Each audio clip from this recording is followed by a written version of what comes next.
പ്രിയമുള്ളവരെ, ഇന്ന് നമ്മുടെ ജീവിതങ്ങളെ പരിശോധിക്കുന്ന ദിവസമാണ്. നമ്മൾ ഒരുപാട് കൺവെൻഷനും ധ്യാനങ്ങളും ഒരുപാട് വിശുദ്ധ കുർബാനകളൊക്കെ പങ്കെടുത്ത് നമ്മുടെ ജീവിതം ഇങ്ങനെ മുന്നോട്ട് പോയിക്കൊണ്ടിരിക്കുക. ഞാനും കുഞ്ഞുനാൾ തുടങ്ങി പള്ളിയുടെ അകത്ത് ഭക്തസംഘടനയിൽപ്പെട്ട് അതിൻ്റെ പ്രവർത്തനങ്ങളുമായി നടന്ന ഒരു വ്യക്തിയാണ്. പള്ളിയിൽ ഗാന ശുശ്രൂഷയുണ്ട്, അങ്ങനെ പല കാര്യങ്ങളും ഉണ്ടായി. ഒരു 28 വർഷം മുമ്പ് എൻ്റെ ഇടവകയിൽ ഇതുപോലൊരു കൺവെൻഷൻ, പള്ളി ദേവാലയ മുറ്റത്ത് ഒരു കൺവെൻഷൻ നടന്നപ്പോൾ ആ കൺവെൻഷനിൽ ദൈവത്തിൻ്റെ പരിശുദ്ധാത്മാവ് എന്നെ ഒന്ന് തൊട്ടു. അതുവരെ ഞാൻ പള്ളിയുടെ അകത്താ, ക്രിസ്തുവില്ലാത്ത ക്രിസ്ത്യാനിയായി ഞാൻ ജീവിക്കുകയാണ്. ഭക്തിയുണ്ട്, സംഘടനയുണ്ട്, പ്രവർത്തനങ്ങളുണ്ട്, പക്ഷെ എനിക്ക് ക്രിസ്തുവില്ല. എൻ്റെ പ്രവർത്തികളൊക്കെ മറ്റുള്ളവരെ കാണിക്കാനുള്ള പ്രവർത്തികളായിരുന്നു, മറ്റുള്ളവരുടെ മുമ്പിൽ കേമനാകാൻ, പിടിച്ചടക്കാൻ. ഈ മനോഭാവത്തോടു കൂടെയാണ് ഞാൻ ദേവാലയത്തിലും ദേവാലയത്തിൻ്റെ ശുശ്രൂഷകളിലൊക്കെ പങ്കെടുത്തുകൊണ്ടിരുന്നത്. പക്ഷെ ഇതുപോലൊരു കൺവെൻഷൻ നടന്നപ്പോൾ ദൈവത്തിൻ്റെ പരിശുദ്ധാത്മാവ് എന്നെ തൊടാനിടയായപ്പോൾ ഞാൻ വാവിട്ട് നിലവിളിക്കാൻ തുടങ്ങി. എനിക്ക് മനസ്സിലായി, എൻ്റെ മനോഭാവങ്ങളൊന്നും ശരിയല്ല. മനോഭാവങ്ങളിൽ മാറ്റം വരുമ്പോഴാണ് മാനസാന്തരപ്പെടുന്നത്.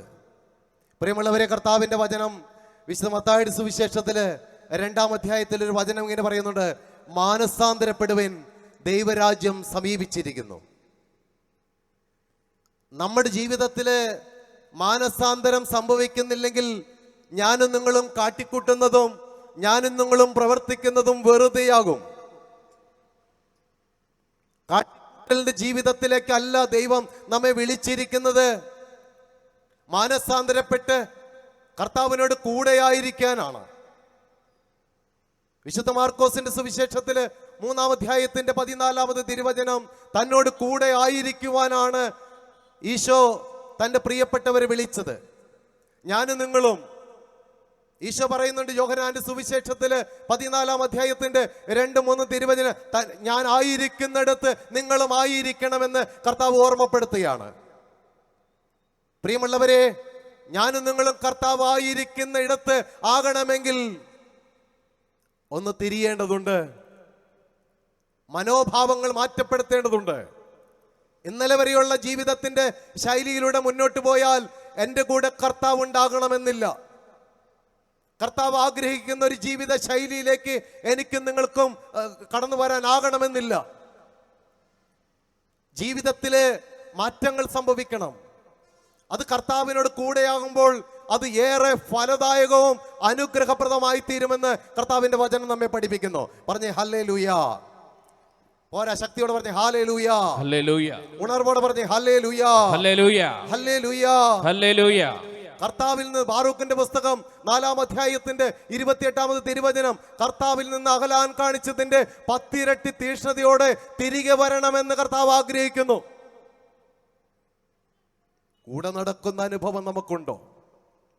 ഒരു വിളിപ്പുറത്തവൻ നമ്മുടെ അടുത്ത് വരുന്നുണ്ടോ? ഒന്ന് വിളിച്ചാൽ അവൻ ഓടി വരുന്നവനാ. നീ ഒന്ന് മനസ്സിൽ ചിന്തിക്കുമ്പോഴേക്കും അവന്റെ സാന്നിധ്യം തിരിച്ചറിയാൻ പറ്റുന്നുണ്ടോ? പറ്റുന്നില്ലെങ്കിൽ ഞാനും നിങ്ങളൊക്കെ ഒരു പരാജയമാണ്. കാരണം അവൻ എൻ്റെ ചങ്കിനകത്തിരിക്കുന്നവനാ. അഹലങ്ങളിൽ ഇരിക്കുന്ന ഒരു ദൈവമല്ല നമ്മുടെ ദൈവം.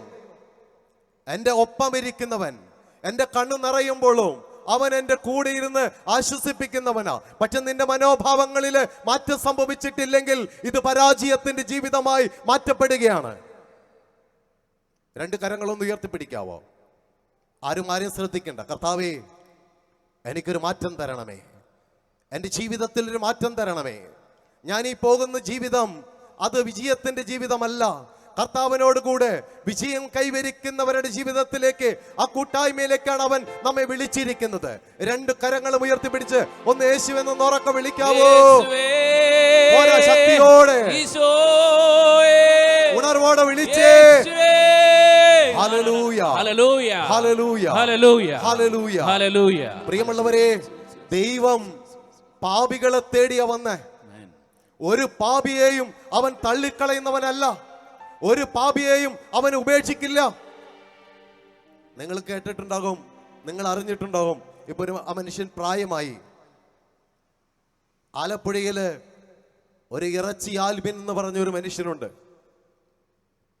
ഒരുപാട് പേര് മനുഷ്യരെ കുത്തി മുറിവേൽപ്പിച്ച് കൊന്ന് അവരുടെ രക്തം ചാരായത്തിൽ കലക്കി കുടിച്ച് ദാഹം തീർക്കുന്ന ഒരു മനുഷ്യൻ.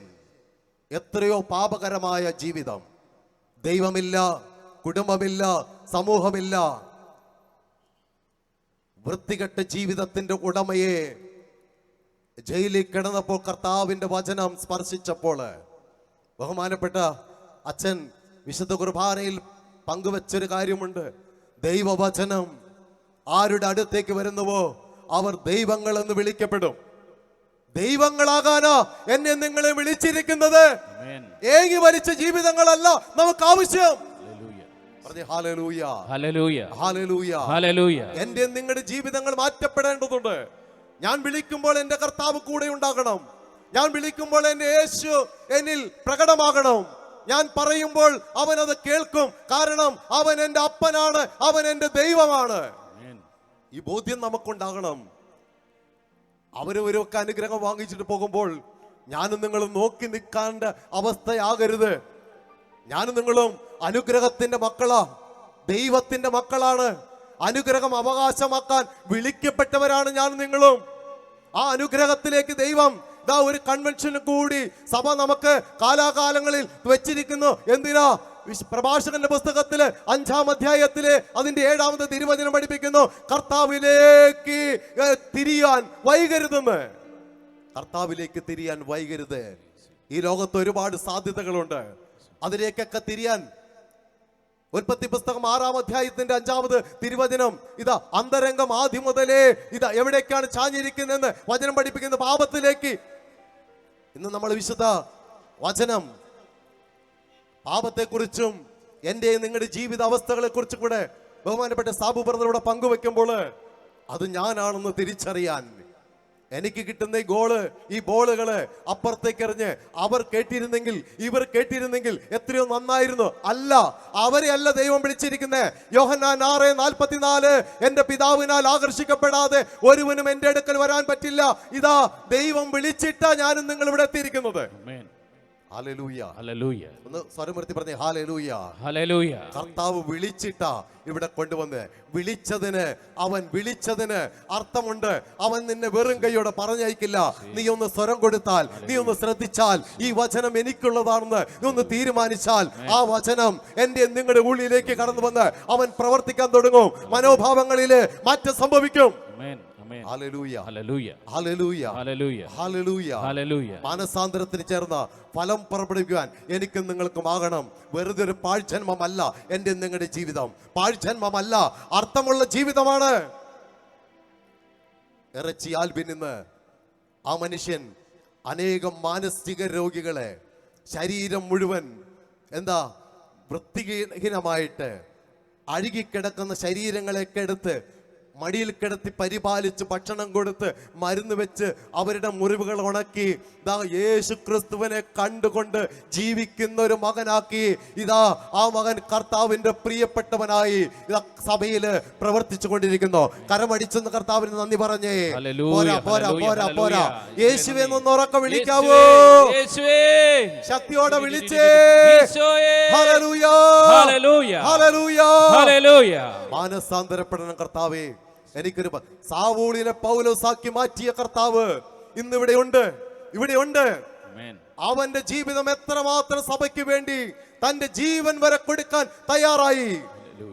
വിശുദ്ധ ഫ്രാൻസിസ് സേവ്യർ മനോഭാവങ്ങളിൽ മാറ്റം വന്നപ്പോ ക്രിസ്തുവിന് വേണ്ടി ലോകത്തിന്റെ നാനാഭാഗങ്ങളിൽ ഇറങ്ങി തിരിച്ചു.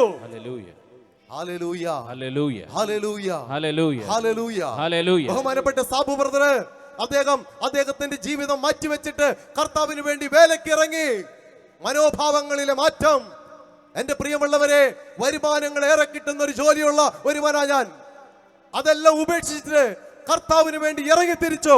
10-28 വർഷം കർത്താവിന് വേണ്ടി ഇതാ മനോഭാവങ്ങളില് ഒരു കൺവെൻഷനില് വാവിട്ട് നിലവിളിച്ച് കുമ്പസാരിക്കാനിടയായി. ദൈവത്തിന്റെ ആത്മാവ് എന്നെ എടുത്ത് ഉപയോഗിക്കാൻ തുടങ്ങി. പറഞ്ഞേ hallelujah, hallelujah, hallelujah, hallelujah, hallelujah, hallelujah. Potta ആശ്രമത്തില് ഇതുപോലെ നിങ്ങളോടൊപ്പം ഇരുന്ന എന്നെ ഒരു നാള് അതിന്റെ മെയിൻ സ്റ്റേജ് കയറ്റി നിർത്തിയപ്പോൾ, സുവിശേഷം പറയാൻ കയറ്റി നിർത്തിയപ്പോൾ, പ്രിയമുള്ളവരെ, ഞാൻ വാവിട്ട് നിലവിളിച്ചു പോയി. കാരണം ദൈവം പാപികളെ എത്രമാത്രം സ്നേഹിക്കുന്നു. പാപിയെ തേടി വന്ന ദൈവമാണ് നമ്മുടെ ദൈവം.